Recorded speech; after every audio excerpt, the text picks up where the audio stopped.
Hi, everyone. Thank you so much for being here today for our professional development series presentation, Leading Well. The Duluth Chamber is grateful to provide this offering free of charge in 22 to our members because of the generosity of our sponsor, the College of St. Scholastica, the Stender School of Business and Technology. We really appreciate their sponsorship, and thank you, members, of course, for being here and taking advantage of these really cool offerings. So at this time, I'm happy to introduce our speaker today, Nicole Karnowski. Nikki is a business coach and consultant who owns Metamorphosis Coaching, Consulting, and Training together with her husband, Michael. So today, Nikki will be discussing how to lead well through boundaries, vision, self-care, and personal growth. So thank you so much for being here today, Nikki. Please, everyone, this is supposed to be an interactive session, so we'll be asking some questions in the chat, and you're welcome to go ahead and pop on if you have a question or would like to interact with Nikki. So take it away. Thanks, Chris, and to all of you at the Duluth Chamber and also the College of St. Scholastica for putting this on. We're going to dig right in today. Well, in leadership, we are often juggling a lot of things. That is no surprise. We're wearing many hats, but leadership comes down to a few core components: supplying resources, being a good example, removing barriers and obstacles that stand in the way of progress on the job and with our people.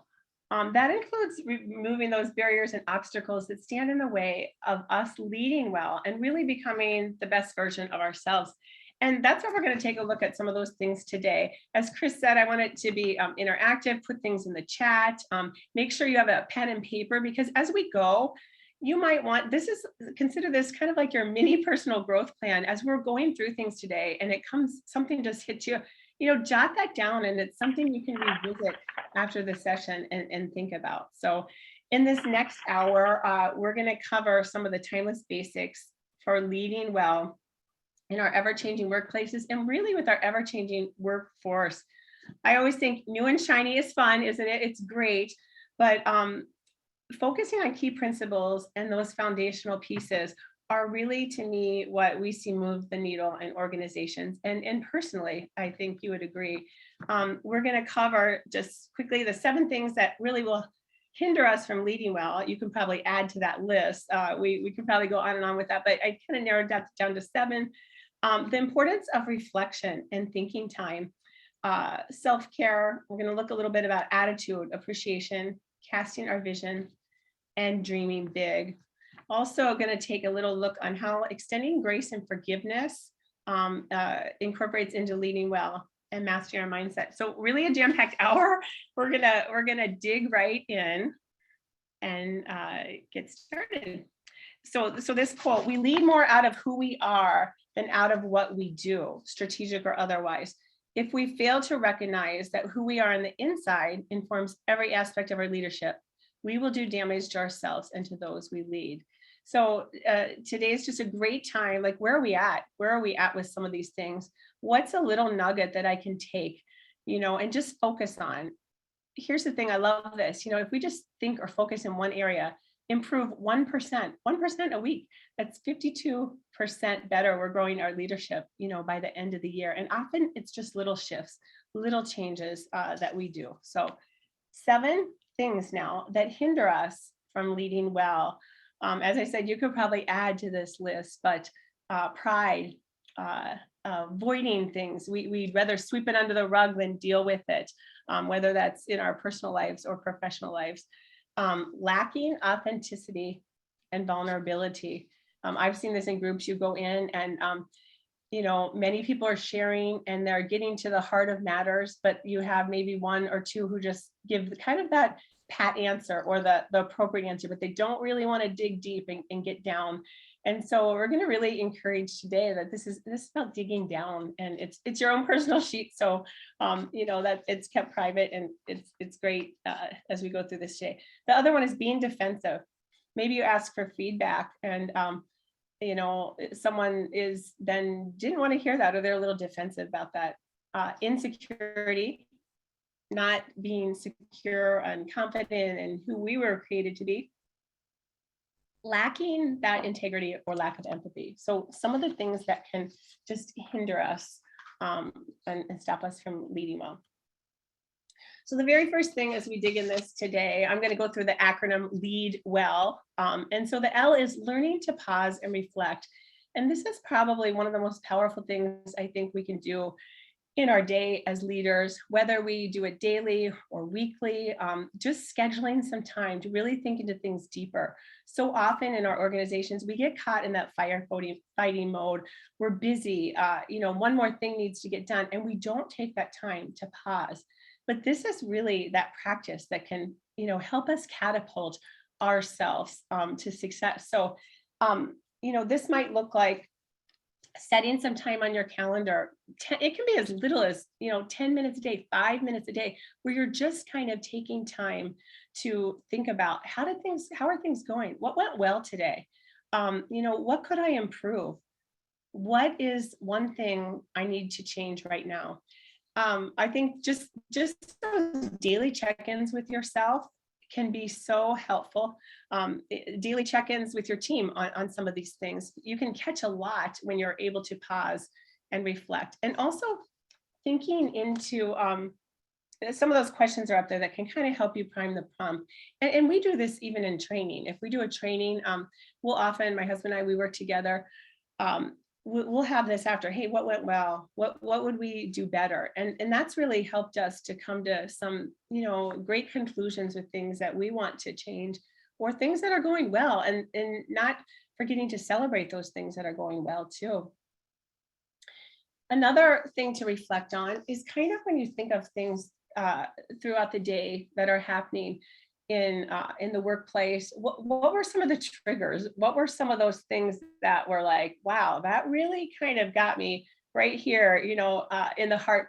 Taking a deeper look at that at the appropriate time. Obviously we're not going to maybe do that in the heat of moment, but later when you're back in your office or you're driving home, digging down a little bit to what those were, because this is where I think we start to move the needle and really grow in our maturity in leadership. We use the 5 whys in coaching. This is a manufacturing principle, total quality management, kind of that root cause analysis. So I'll just give an example. Recently, I had to make a hard decision and share with the group I was leading. And how many of us know, as leaders, it's not always going to be a popular decision. And there was just a few that were just kind of not happy with things, and they were fine to share that. And I was just struggling a little bit with that. And I had just told my husband, I said, I'm just having a little anxiousness over this. And this is always the fun when you have a coach, in your life and you work together. He said, well, you want to dig down a little? And I kind of laughed. I was like, no, not really. But then this is, I think, where we all have that choice. We can choose to sweep it under the rug, or, the appropriate time kind of dig down. And so when I really dug down and got to the bottom of that, what was, I had to dig a little bit and ask the why and get down. It came to like, I didn't want to be unpopular. And let's face it, in leadership, we're going to be unpopular some of the times. But that really, is part of how my wiring is, anything about the disc and things like that. Anyways, I think when we can get to the bottom of those motives and those triggers, it can help us to make better decisions. Once I just got that off the table, you're like, you know what? It's true. That's what I'm feeling. I don't like being unpopular, but I need to become okay with that. So some of those things just bringing out, sometimes you'll know what triggered me about the way that person came in and spoke. It actually wasn't them. Maybe it was something from our past. So digging down and being willing to reflect on some of that can bring so many great results for this. This is even amazing when we go in and work with teams. And this is one of our clients we've been working with. I think this is our 4th year with them, and I love their team. But one of the things they got down to and were reflecting on in their sales training was just some of the roots of the fears of some of the things. And when we were able to shift that, it was absolutely amazing, the transformation of that in a few short months, from just getting to the bottom of what those fears were and being able to shift that. So very powerful. And especially when you build trust with your team to kind of, do this. Maybe you start just with yourself, the pausing and reflecting, but maybe you do some of this thinking time with the team and share some of those results. So it can be very powerful. I like this. Your greatest opportunity for growth is often when it's uncomfortable, inconvenient, when you're feeling frustrated or fearful, and you get to choose. That's the thing, as leaders, we can say, I'm not going to deal with that. And we'll still probably be great leaders. But I think if we want to be the best leader, it is digging into some of those harder things and getting to the bottom of that. Whoops. I also just wanted to share on this, that reflection time it's so hard sometimes to allow ourselves to spend time just thinking. We can feel like, I don't have time to do this. But I just want to encourage you, some of our best ideas can come from this. Some of our most creative ways of doing things. And it's really where we move from that firefighting to now we're innovating. Now we're like, we are getting the best ideas and the most creative solutions because we're thinking into those. So I just want to encourage you. And one thing we know, if it's not scheduled on the calendar, it doesn't happen. So make sure to schedule that in. We're going to talk about that also in this next topic here. And that's the E part of Lead Well. Engage in good self-care. Self-care, as we all have probably heard, may be hard to accept, but it's not selfish. And it doesn't have to mean bubble baths and chocolate unless that's what you like. It's really finding that thing that you need to refuel yourself. What will energize you? This looks different for everybody. It can encompass elements of your physical, emotional, mental, spiritual, or relational well-being. And like I said, that looks different for everyone. Some people might want silence. Maybe somebody just needs time to read a book or listen to some music. So I put up some of the things that are, meaningful to me. I love the healthy food, being outdoors, being able to exercise. So what is that you need to fuel yourself to be the best leader? Because it's really a necessity today to get that thing that you need to fill your cup. Because if you are not filled up, you're not going to have things to give. And so I just have 3 questions, and I think this is a good time just to put this in the chat if you can think of it. Any of these 3. The first would be, what are the top 3 things that come to mind for you personally to practice good self-care? What is that? Is it you just need quiet time? Do you need to make sure that you get in your workout every day? Is it maybe it's taking a day every month and just getting away? I don't know what that is for you, but So what are those 3 things? Chris, if people put those in the chat, maybe we could share some of those. I think sometimes sharing those ideas, other people get inspired or think of things maybe they didn't think about as self-care, but they're good things. So that's question number 1. Sure, Nikki, I like this. Kathleen posted, do one thing you enjoy doing every day. And I think that's a nice reminder for all of us as well. I love that. I sometimes encourage our coaching client, do one thing that brings you joy every day. I love that. One thing that fills your cup. Yeah, it doesn't have to be a lot. It can be, 5 or 10 minutes a day, but you're feeling that refreshment. Yeah, exactly. We're seeing alone time and a morning ritual with coffee, breakfast, and reading. Hobbies, exercise. That's good. That's great. Kaylin said, add time to your calendar, which goes along with what you were saying as well. I think that's really smart. Yeah, that's actually one of my hints. If you're at the bottom, if you don't schedule it in and put it on your calendar, it's probably not going to happen. And you don't have to be real rigid about it, but just block a little time out. If you end up not needing it, great. But it's so important to schedule that in, because if you don't, our best intentions don't happen unless we put them as a priority on our calendar. So that second question, if you had to rate your level of satisfaction with your current self-care, being 0 being none or non-existent to 10, it's like, yeah, I feel like I exercise great self-care and I'm getting all I need. Where would you rate yourself? No guilt or shame. I always say these are just indicators. This is where I'm at. I can always choose differently. So where am I at right now? And it can ebb and flow in the seasons we are, in life. Yeah. There's quite a few middle ranges, 6s and 7s, 5s, a 3. So I'm glad we're all here. Yeah. I think these are all just great things that just little nuggets that we can take and remember, like, hey, it is okay for me to get out there this afternoon and take a walk, or it's okay for me to take 15 minutes after dinner and just read something I want to. It is not selfish to fill your cup. So good leaders are going to do that, because you're going to have more to give to others. And that last thing I just have there, that last question, what one thing could you do this week to practice some sort of self-care for yourself? Just one thing, like Kathleen said, one thing. Just maybe write that down. Calendar time, being curious. Like that. Oh, playing on a guitar, rocking out on a guitar is what it says. So that sounds fun. That's awesome. Yeah, make an appointment with myself. Again, scheduling time. I think I need to be better about that myself. Yeah, that's great. Yeah.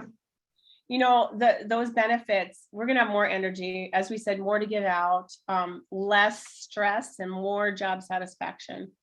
And this is something I really encourage clients to. It is amazing to me, if you ask, and I could probably ask all of you, hey, like, what would it take for you to cancel your dentist or doctor appointment? People will just not cancel those.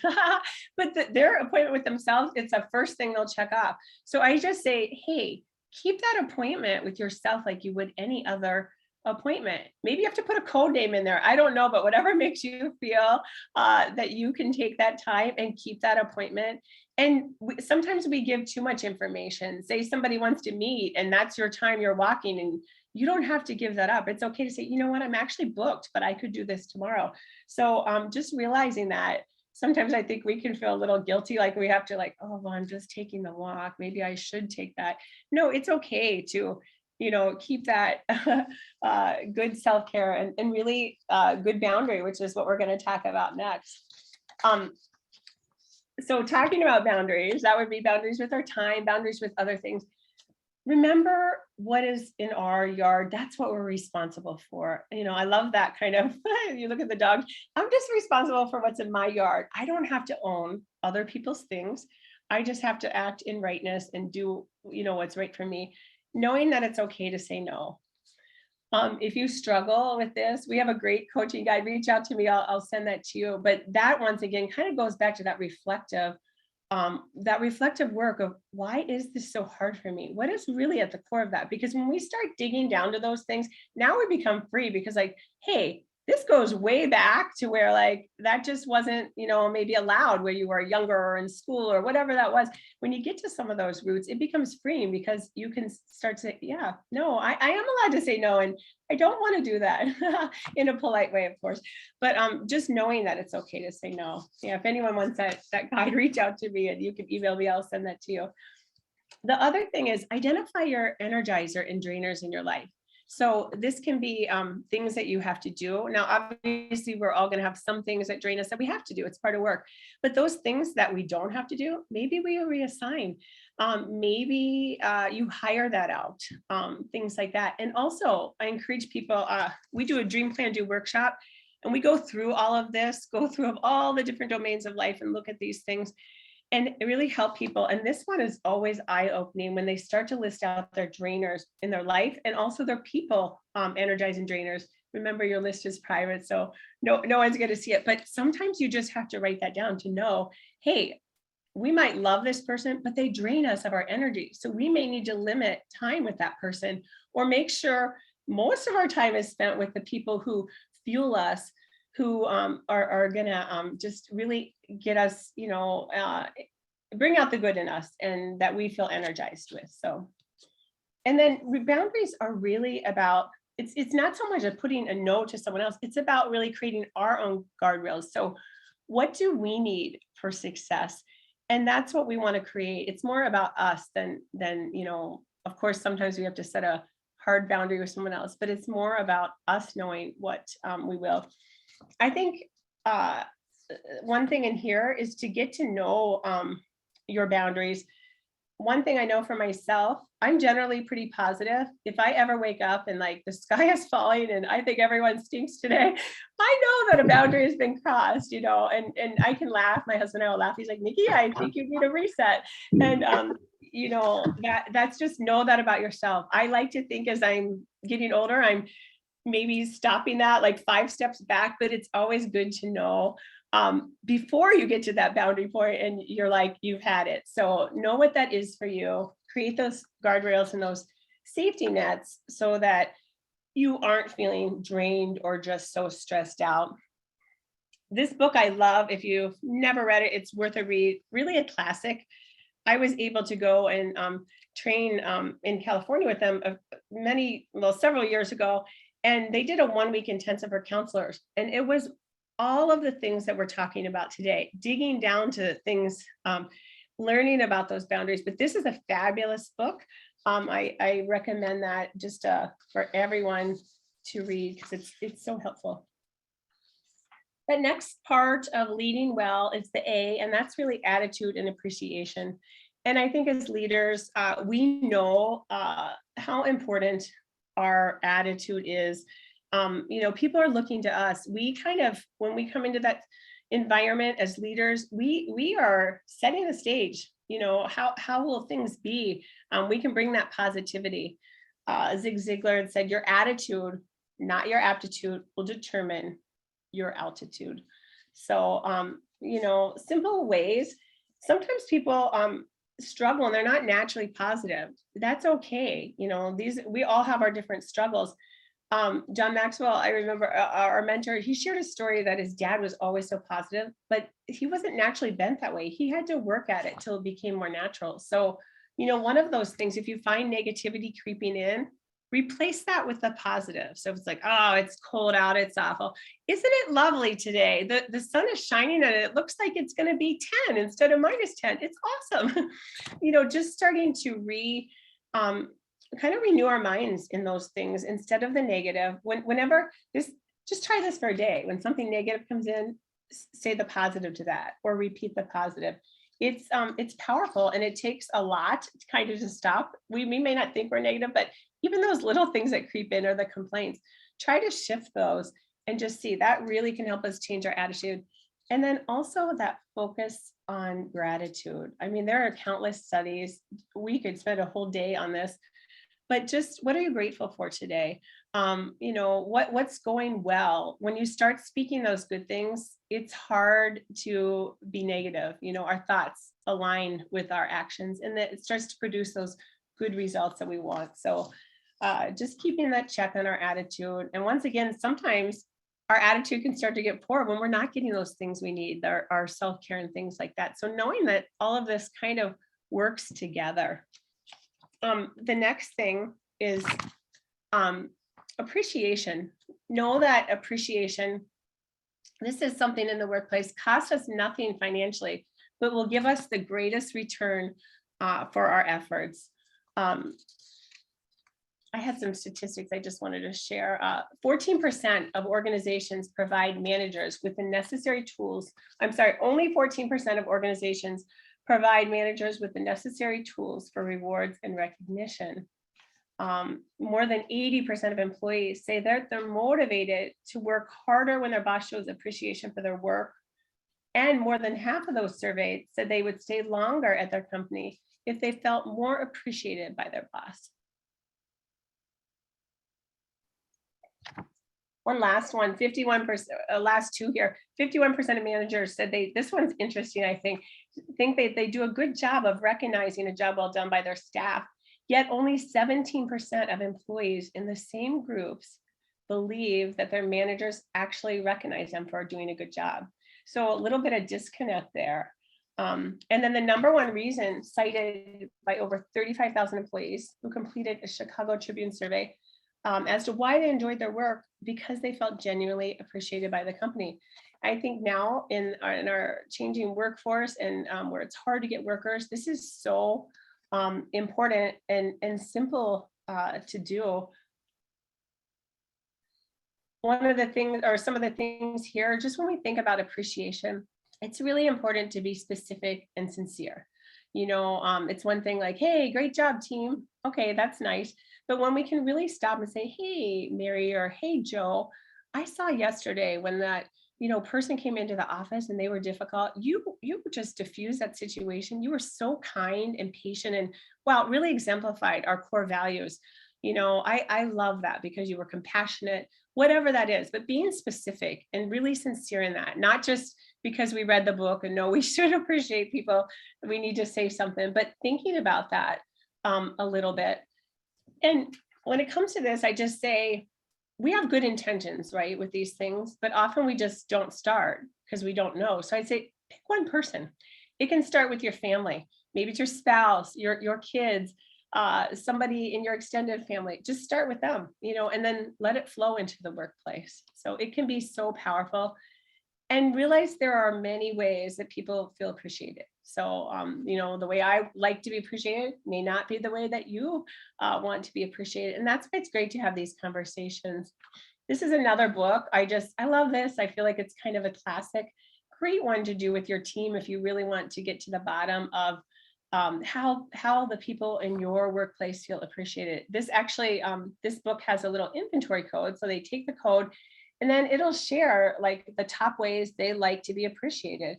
So words of affirmation, acts of service, tangible gifts, a lot of different, like, the 5 different ones in there. And this can give you great insight just for your team, and a great team building activity. So we've done this book with teams, and it's a great way to know your team a little bit better. So that next one for the D and lead well is dream big. Create your vision. I think as leaders, we know that vision is important, but sometimes we maybe struggle with what is that? What does this look like? How do I create it? People need to know in our organizations where they're going. They want to get excited. People don't want to just, come to work and wait till they retire or whatever. They want to know that there's something bigger, that here's where we're going and here's what we're doing. And so I think the vision really, as we know, gets people excited. It gets them unified. And it gives us also a target. How do we know, even in our personal lives or professional lives, if we don't have a target to hit, how will we know that we actually got to our goal? So being patient with ourselves, knowing that the vision takes time to evolve.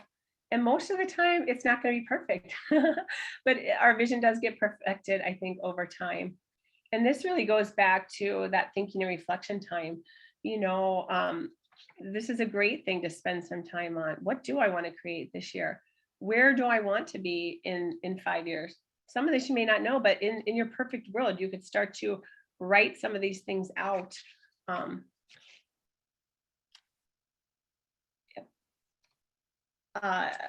A leader is one who knows the way, goes the way, and shows the way. I love that quote. And I think, as leaders, we're often visionary and get excited, but maybe we don't have all the details. That's okay. Just start somewhere and put that out there. I like this one. I call it the coffee shop question. I can use with coaching. And I think this can be helpful if you just don't know exactly where to start. Maybe you have the goal for business or your career, but maybe not personally. You don't know what you want to do. And this can be helpful. Just, we're sitting in a coffee shop a year from now, and you were sharing, like, you had your best year ever. Things went well. You accomplished, X, Y, and Z. What has happened that made it the best year? What did you accomplish? What did you let go of? And what were some of your top priorities? So this can be just a really great way to start to think about some of those things, think into them, and start to create that vision.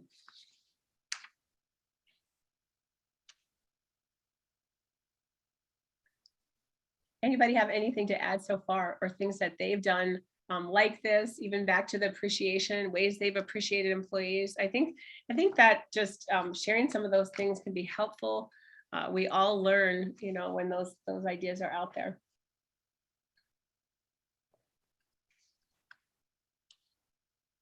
I can go ahead and read them if you are comfortable putting it in the chat. Otherwise, pop on audio and do a shout out.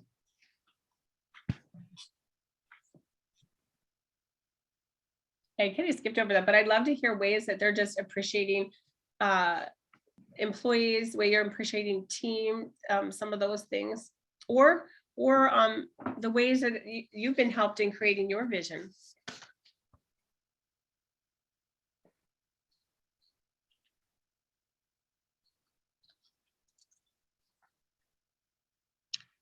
There's one here. It says, I've done group cookouts where management and this person do the cooking and the work so that the employees can relax. I think that's so fun. That is fun. Yeah, that's nice. I think going back to that appreciation, realizing like,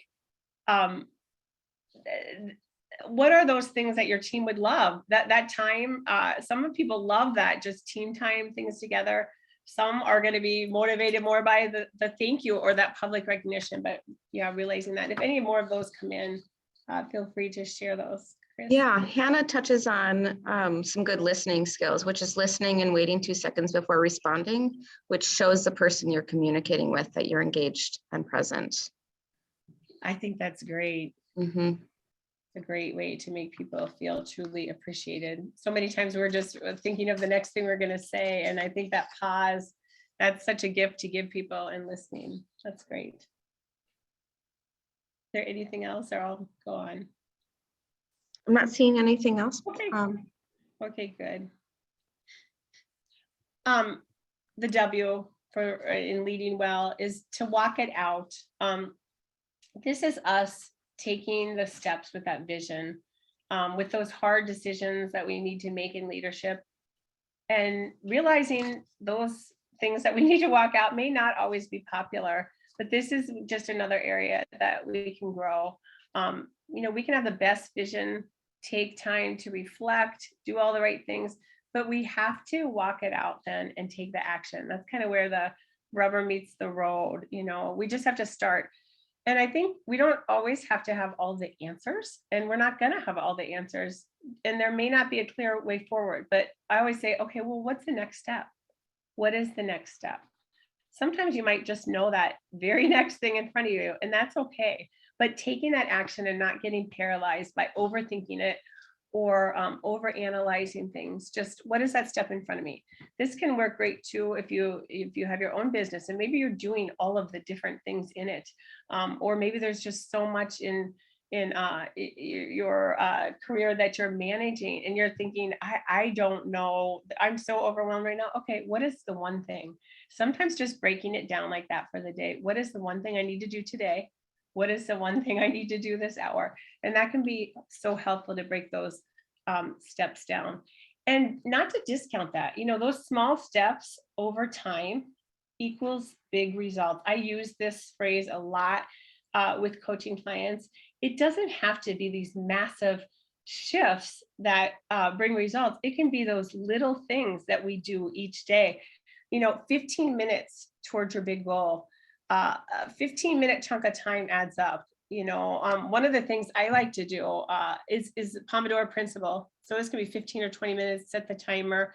You're just doing focused work on one thing.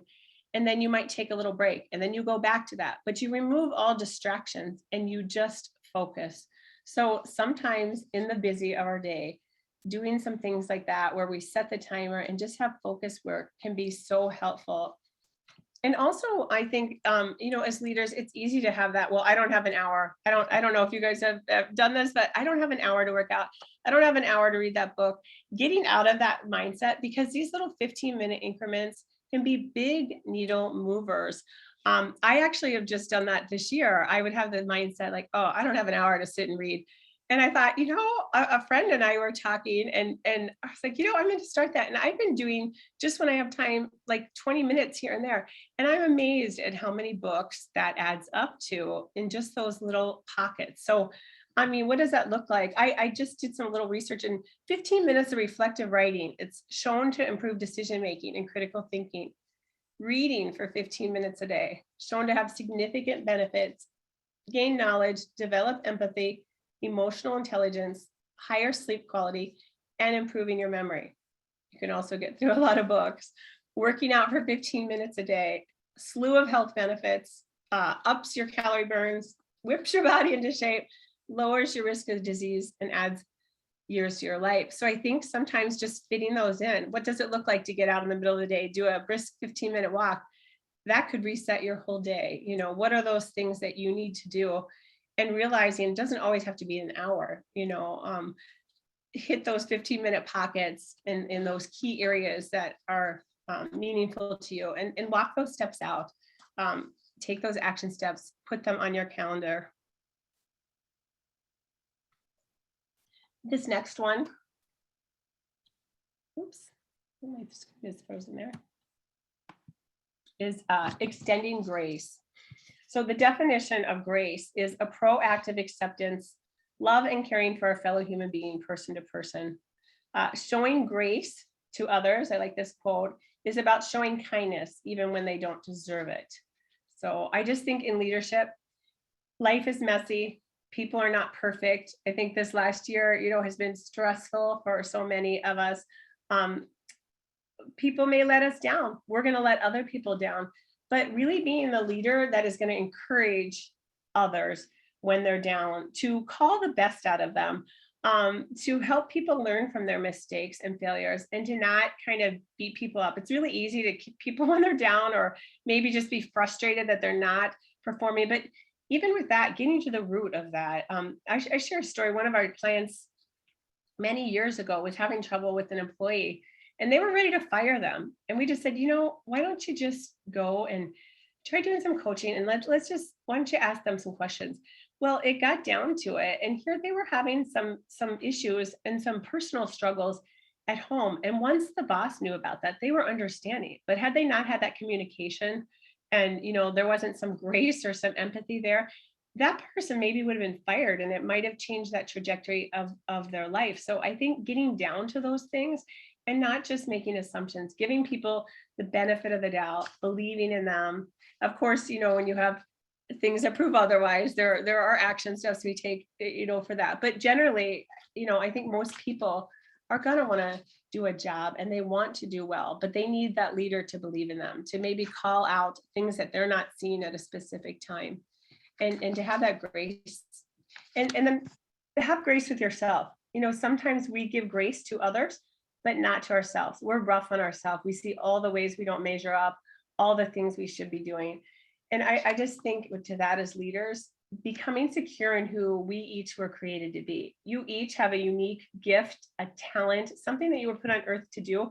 And so when we become confident in leaders in that, we're able to realize if we have a little mess up or something happens, that is not the end of the world. We can be graceful with ourselves, and it's going to be okay. So we're often hardest, I think, on ourselves.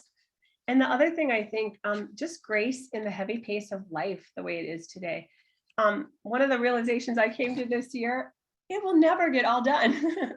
And that's okay, as long as we're doing our priorities. I used to have this unrealistic expectation. If I get all the check marks off in the day, it's going to be awesome. And then I'm like, work hard and play hard. But then I wasn't getting all the check marks off. And then I saw a friend post, of all places, it was funny, Facebook, she said, I realize this will never get done today, but I'll do what's in front of me. And it was just kind of like that aha light bulb moment. That is true. I think that's an unrealistic expectation. It will never get all done. But if I'm doing my priorities, if you're doing our priorities, it's going to be okay. So, and thinking about just what we talked about today, those priorities, what is that? Is that your health, your wellness, some self-care, taking time to think, taking time for family, getting those things that we need in and prioritized. This next one's a hard one, but letting go of offenses, because they will stifle our process. So, when you think, and you don't have to put this in the chat, this could just be personal, but just as you think today, is there anybody that maybe you've been harboring bitterness or resentment to? Maybe it's a long-standing thing. Maybe it just happened. Who do you need to forgive? If we're holding on to these grudges or pettiness, or we keep a record of wrong, we're not going to be free to live our best life. My friend who's a teacher, this is cute. She always sings it to her kids, the Elsa Frozen song, let it go, let it go. So what do you need to let go of? It can be very freeing.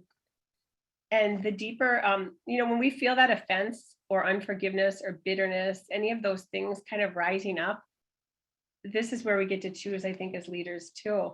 We can shovel it under the rug. We can choose to not deal with it, and we'll probably be fine. But are we going to be our best? Because I think when we choose to dig down and really get to that stuff that's kind of poking at us, and we're willing to explore that in a safe space, with someone we trust, that's powerful. And that's where we really start to move our leadership lid, I think. And we're able to not be moved in different situations because we've dealt with some of those underlying things that cause us turmoil. I think this goes back to the reflection. It all kind of plays together. But when you feel a trigger or something hits a nerve, you can actually coach yourself. And doing that the 5 whys, you just get down to the bottom of that. Why am I feeling this way? Why am I? And you just take that down. And often it's like 5, 6, 7 layers deep. But when you get to the bottom of that, it can be very powerful. Why did this thing trigger me? And then dealing with it.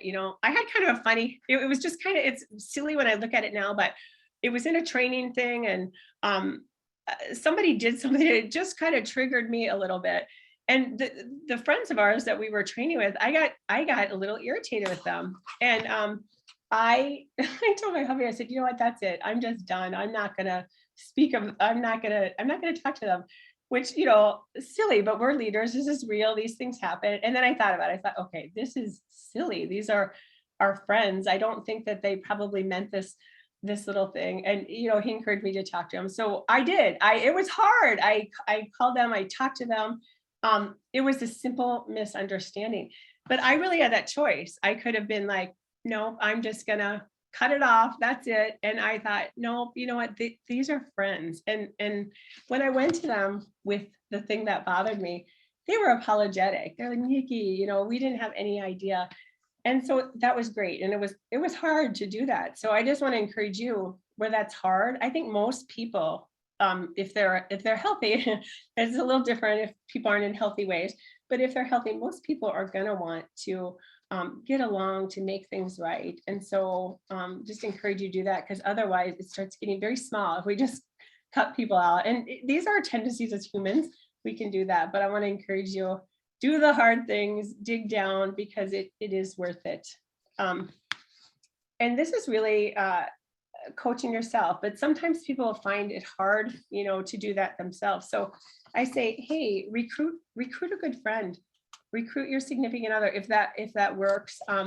You can also hire a coach, and then for those things that are maybe deeper, coaching is more we're facing forward. There might be some things we're digging down to, but it's more forward focused.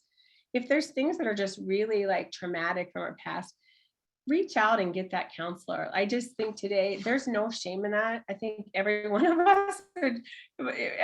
us could benefit from it sometime, seeing a counselor at different points of our life, dealing with those things so they don't haunt us or bother us or stir up things in our leadership, just so we can lead well and be our best selves.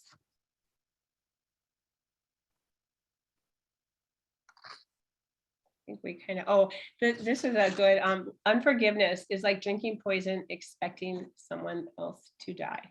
So very powerful, I think, when we extend that forgiveness and we're willing to do the hard work. So that last L is living without limits, and also learning. But the first part, living without limits, is that our mindset matters.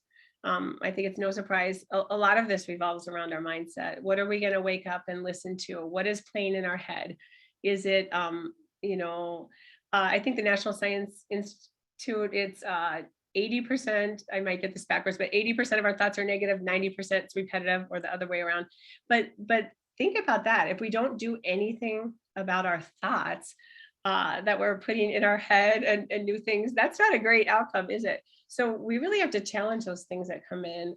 Maybe they're old records or patterns, maybe things that were said like, oh, you're never going to be good at this, or, yeah, you can't do this. Really getting past those things and say, no, I can do this. I am capable.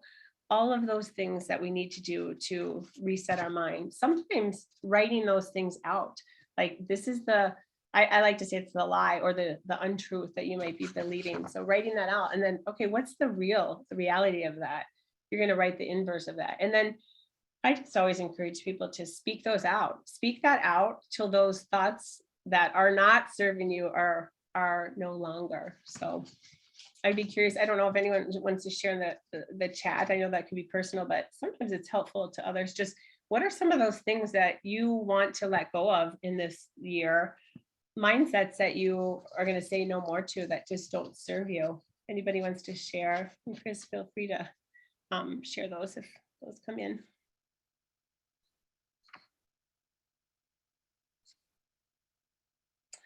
I like this quote. It says, your happiness depends on your mindset and attitude.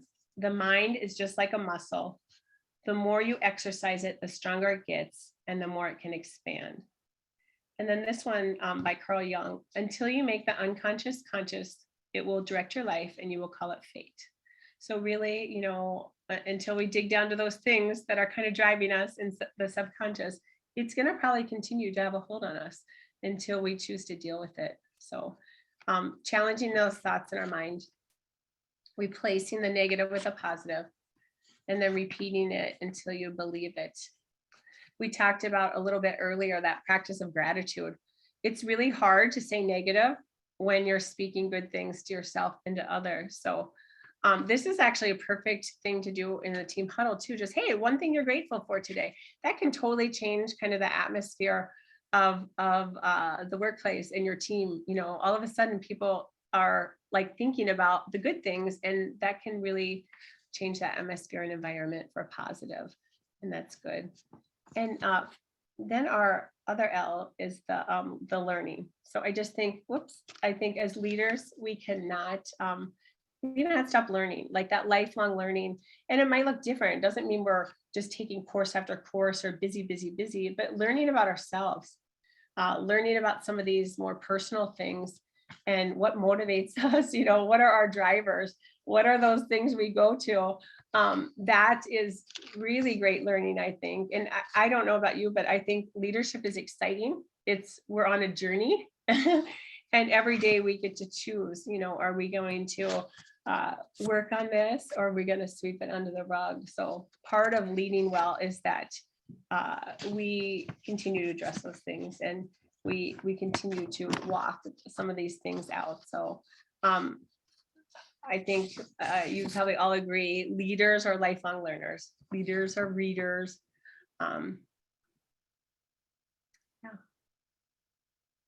Finally, I think just in closing, we cannot lead anyone farther than we have been ourselves. Leading well begins with me. It begins with you. And that's really our presentation for today. I'd love to hear.